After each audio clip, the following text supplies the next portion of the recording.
오늘 11월 3일 화요일입니다. 새벽 예배 나오신 우리 성도님들을 축복합니다. 우리 먼저 말씀 나누기 전에 공동기도 제목으로 기도하는 시간 갖도록 하겠습니다. 소리 내어서 기도하시기 바랍니다. 기도하시겠습니다. 홍석가 집사의 암을 치료해 주십시오. 배옥준 집사의 뇌졸중을 치료해 주십시오. 언어가 회복되고 오른쪽 팔다리에 힘이 생겨나도록 해 주십시오. 과간나 집사의 허리를 치료해 주십시오. 권하다 집사가 다시 걷도록 해 주십시오. 최영승 형제의 어머니의 암을 치료해 주십시오. 김태남 지사를 회복시켜 주십시오. 오기선 어린이의 11월 20일 골수 이식 수술이 성공하게 해 주십시오. 강봉 장로의 임파선암을 치료해 주십시오. 우한 폐렴으로부터 우리를 지켜 주십시오. 예수님의 이름으로 기도합니다. 아멘. 아멘. 오늘은 데살로니가전서 2장 10절에서 20절까지 말씀입니다. 그리고 오늘은 그 대통령 선거가 있는 날이죠. 이 선거가 무사히 잘 끝나고 또 혼란이 없게 해달라고 좀 그렇게 기도하시고 또 하나님께 구하시기 바랍니다. 오늘 본문의 말씀에서는 사도 바울이 이 데살로니가 교회를 굉장히 사랑합니다. 굉장히 사랑하는데 그 사랑하는 이유가 무엇인지 그렇게 기록하고 있습니다. 자기 마음을 드러내고 있는데요. 13절 한번 보시겠습니까? 13절에 보시면 사도 바울이 이 데살로니가 교회를 특별히 사랑하는 이유 이렇게 설명하고 있습니다. 이러므로 우리가 하나님께 끊임없이 감사함은 너희가 우리에게 받은 바 하나님의 말씀을 받을 때 사람의 말로 받지 아니하고 하나님의 말씀으로 받음이니. 이 데살로니가 교회 교인들 이제 이 사람들은 이방인들입니다. 이방인들이고 그리고 유대인들이 아닙니다. 그러니까 성경에 대한 기초 지식이 없는 사람들입니다. 하나님을 잘 모르는 사람들이었습니다. 근데 이 사람들이 이들에게 하나님의 말씀이 복음이 전해지고 성령님이 그와 함께 하시고 그리고 그들에게 사도 바울이 3주밖에 있지 않았습니다. 3주 있다가 떠났습니다. 그런데 놀라운 것은 그들이 새롭게 믿게 된 이 사람들이 하나님의 말씀을 받을 때 이렇게 말합니다. 사람의 말로 받지 아니하고 하나님의 말씀으로 받음이니. 얼마나 이게 중요한 태도인지 모릅니다. 여러분 성경을 읽으실 때 그 성경을 어떻게 읽으십니까? 목회자가 말씀을 전할 때, 제가 복음을 전할 때, 제가 설교할 때 그 말씀을 어떻게 받으십니까? 저는 마음의 태도가 굉장히 중요하다고 생각합니다. 성령이 우리 안에 거하시면 하나님 말씀을 받을 때 의심하는 마음이나 혹은 내가 알고 있는 지식과 경험과 상식에서 벗어나기 때문에 하나님 말씀을 배척하는 게 아니라 하나님께서 말씀하시고 주의 말씀이 들리면 그 말씀을 다 하나님의 은혜로 받아들이는 것. 저는 참 하나님께 감사한 게 뭐냐 하면 저는 하나님의 말씀에 대해서 의심하는 게 별로 없었어요. 물론 어릴 때는 좀 있었습니다. 제가 생각할 때 중학교 때 이때 성경이 이해가 안 되는 게 참 많았어요. 근데 그렇다고 해서 하나님 말씀을 거부한다거나 부정하지는 않았던 것 같아요. 근데 그 태도가 지금까지도 마찬가지입니다. 저는 지금까지도 하나님의 성경 안에서 말씀하시는 내용은 의심이 안 됩니다. 의심이 되지 않고 내가 모르는 거고 내가 알지 못하는 거고 내가 깨닫지 못하는 거지 내가 지혜가 없어서요. 하나님의 말씀이 잘못되어졌다고는 한 번도 생각해 보지 않았습니다. 근데 참으로 놀라운 것은 저만 그런 게 아니라 제가 만나는 우리 성도님들 중에도 이렇게 고백하시는 분들이 굉장히 많으시더라고요. 저는 그게 하나님의 은혜라고 생각합니다. 하나님께서 에스겔에나 예레미야에나 이사야에나 구약 성경에 그렇게 말하지 않습니까? 요엘서 같은데요. 내가 내 영을 부어주리니 그때가 되면 내가 내 백성에게 내 영을 부어주리니 그때가 되면 그들은 내 백성이 되는데 내가 내 율법을 그들의 마음에 기록하겠다. 마음에. 신비에다가 내 말씀을 기록하겠다 그러잖아요. 그러니까 마음에 기록한다는 말은 받아들여진다는 말이에요. 믿어진다는 말이에요. 그러니까 지금 이 본문의 말씀에서 사도 바울이 하나님께 감사하고 이 데살로니가 교인들을 정말로 감사하는 이유. 그것은 구약 성경에 나왔던 구약의 백성들은 하나님의 그 은혜를 직접 경험하지 않았습니까? 만나도 먹고 불을 보기도 하고 이스라엘 백성들은 출애굽한 이스라엘 백성들은 얼마나 큰 기적을 봤습니까? 그런데 하나님 말씀을 믿지 않아요. 지금 우리가 예레미야를 보고 있는데 얼마나 안타깝습니까? 하나님께서 그렇게 말씀함에도 불구하고 이스라엘 백성들이 하나님 말씀을 받아들이지 않습니다. 그런데 오늘 신약 성경에 와서 이방인들, 하나님에 대해서 전혀 모르던 사람들이 바울에게 복음을 받아들이고 복음이 전해지고 그 복음을 받자마자 이 사람들이 바울이 전하는 그 복음을 사람의 말로 받지 아니하고 하나님의 말씀으로 받아들이는 것. 이게 얼마나 큰 은혜인지 모릅니다. 사랑하는 성도 여러분, 지금 우리 가운데도 이런 분들이 얼마나 많습니까? 이게 뭘 말하는 거냐 하면 하나님이 살아계시고 우리 안에 성령님이 거하신다는 증거입니다. 얼마나 놀라운지 모릅니다. 얼마나 큰 은혜가 있는지 모릅니다. 이게 하나님의 은혜입니다. 또 보십시오. 그리고 이렇게 말합니다. 하나님의 말씀으로 받음이니 진실로 그러하도다.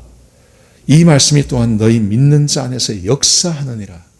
하나님의 말씀을 사람의 말로 받지 않고 하나님 말씀으로 받아들이니까 그 다음에는 그 말씀이 살아서 역사하는 거예요. 말씀대로 이루어지는 것입니다. 성경에 그런 말씀들이 굉장히 많지 않습니까? 아브라함도 그랬고요. 하나님께서 말씀하시니 그 말씀을 믿으니 100세의 아들을 낳지 않습니까? 하나님의 말씀을 받아들이니 요셉이 하나님 말씀을 받아들이니 그가 종으로 잡혀간 애굽에서 총리가 되지 않습니까? 하나님의 말씀을 받아들이니 다니엘의 세 친구가 불에서 나오지 않습니까? 하나님 말씀을 믿으니 다니엘이 사자의 불에서 살아서 나오지 않습니까? 하나님의 말씀을 믿으니 죽은 자가 살아나지 않습니까? 하나님의 말씀을 믿으니 그 오래도록 30년 넘게 있던 사람이 예수님께서 말씀하시고 그 말씀을 믿으니 그가 병자에서 일어나지 않습니까? 하나님의 말씀이 그때만 역사한 게 아니라 하나님 말씀은 과거나 지금이나 동일하기 때문에 그 말씀을 믿는 자들에게 하나님께서 그 말씀의 역사가 있다는 것입니다. 이 초대교회에 말씀의 역사가 있지 않습니까? 저는 지금도 마찬가지라고 생각합니다. 지금도 하나님의 말씀을 하나님의 말씀으로 받아들이고 의심하지 아니하고 하나님 말씀으로 받아들이고 그 말씀을 믿는 자들에게 저는 지금도 동일하게 역사한다고 저는 믿습니다. 제가 늘 바라는 것, 우리 교회 안에 하나님의 말씀의 역사, 말씀대로 이루어지는 역사, 그 역사가 충만하기를 바랍니다. 지금 이 데살로니가 교회가 그랬다는 것입니다. 그런데 말입니다. 참으로 놀라운 것은 이 교회가 고난이 있는 교회입니다.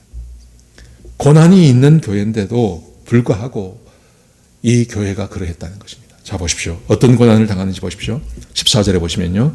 형제들아, 너희가 그리스도 예수 안에서 유대에 있는 하나님의 교회들을 본받는 자 되었으니, 유대 예루살렘에 있는 교회를 본받고 있다는 겁니다.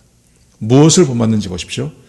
그들이 유대인에게 고난을 받는 것 같이 너희도 너희 동족에게서 동일한 고난을 받았느니라. 예루살렘 교회가 유대인들에게 얼마나 큰 고난을 당합니까? 죽임을 당하고 쫓겨남을 당하고 교회가 흩어지는 역사가 일어나지 않습니까? 그런데 동일하게 그렇게 동족들에게 고난을 당한다는 것입니다. 그런데 자 보십시오. 고난을 받고 있는데 그 고난을 주는 자들은 어떤 자들인지 보십시오. 이렇게 말합니다. 15절에 보시면요.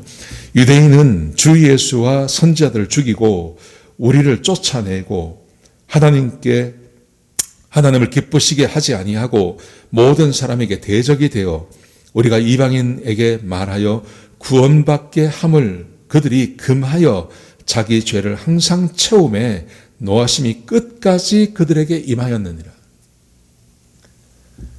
데살로니가 교회와 유대인들, 그들을 지금 비교하고 있는 겁니다. 데살로니가 교회 안에는 말씀 가운데 역사가 일어납니다. 하나님의 역사가 일어났습니다.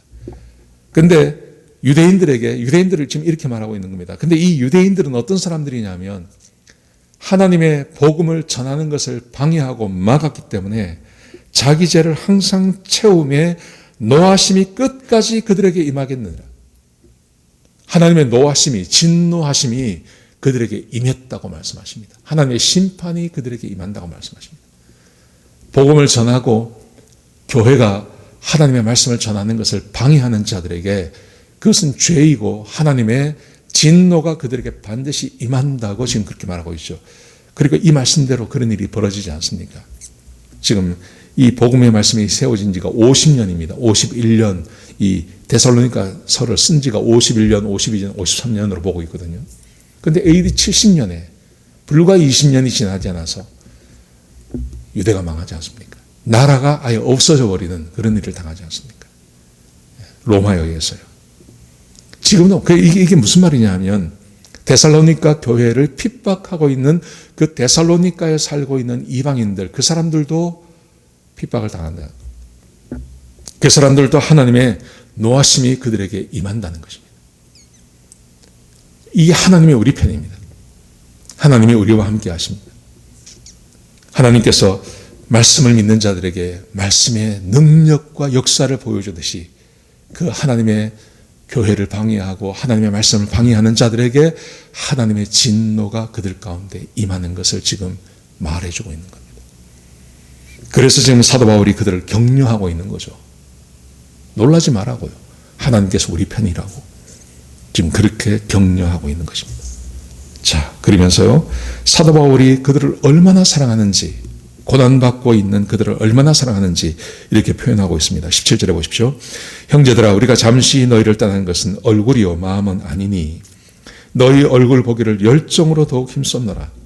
그러므로 나 바울은 한두 번 너에게 가고자 하였으나 사탄이 우리를 막았도다. 우리의 소망이나 기쁨이나 자랑의 면류관이 무엇이냐? 그가 강림하실 때 우리 주 예수 앞에 너희가 아니냐? 우리의 소망, 우리의 기쁨, 우리의 자랑의 면류관, 그게 누구냐? 바로 너희다. 너희가 우리의 소망이고 우리의 기쁨이고 우리의 자랑의 면류관이다. 이렇게 말하고 있는 겁니다. 주 예수 앞에 섰을 때, 그때 예수님 앞에 섰을 때 너희 빌립보 교회가 서 있는 것을 보면 하나님께서 너희를 기뻐하시고 너희에게 상을 주실 때 그때 내 자랑, 내 기쁨, 내 소망, 그게 바로 너희다. 이렇게 말합니다. 저는 여기서 한 가지 중요한 도전을 좀 드리고 싶습니다. 여러분, 우리가 이 세상에서 무언가를 이룰 수 있습니다. 그죠?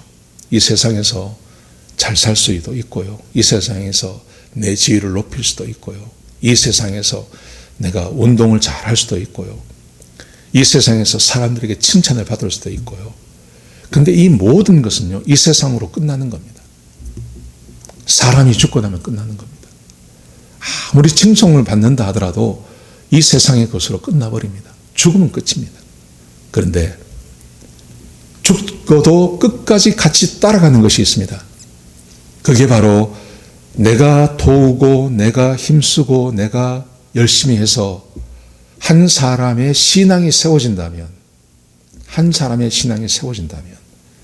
그 사람도 하나님 앞에 설 것이고 나도 하나님 앞에 서게 될 것입니다.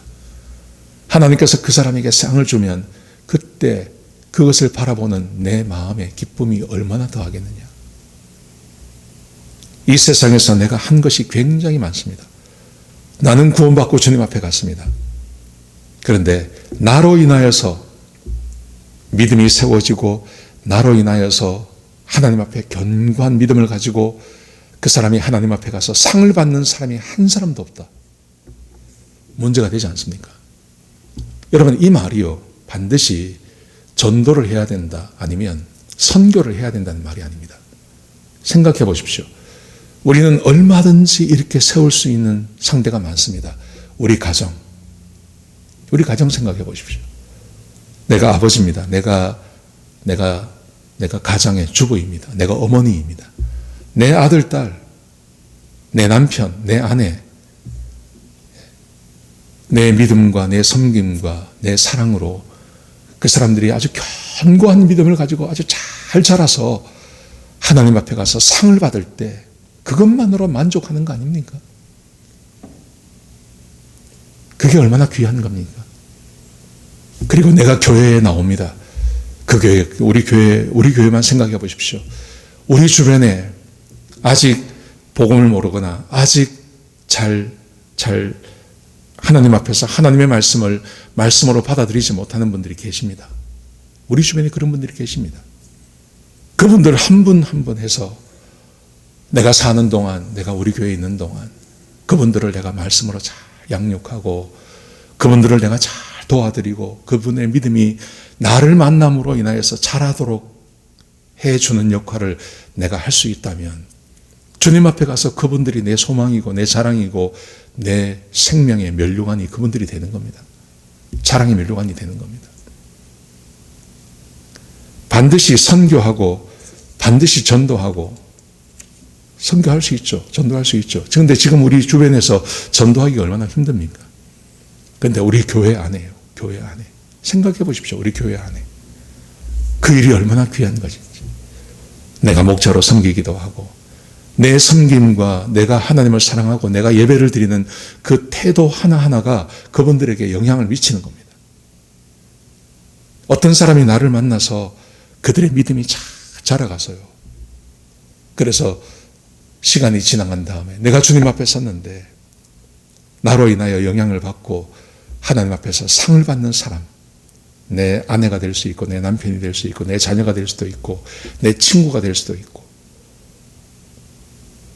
그런 분들이 내 옆에 있으면 얼마나 좋은 일이 됩니까?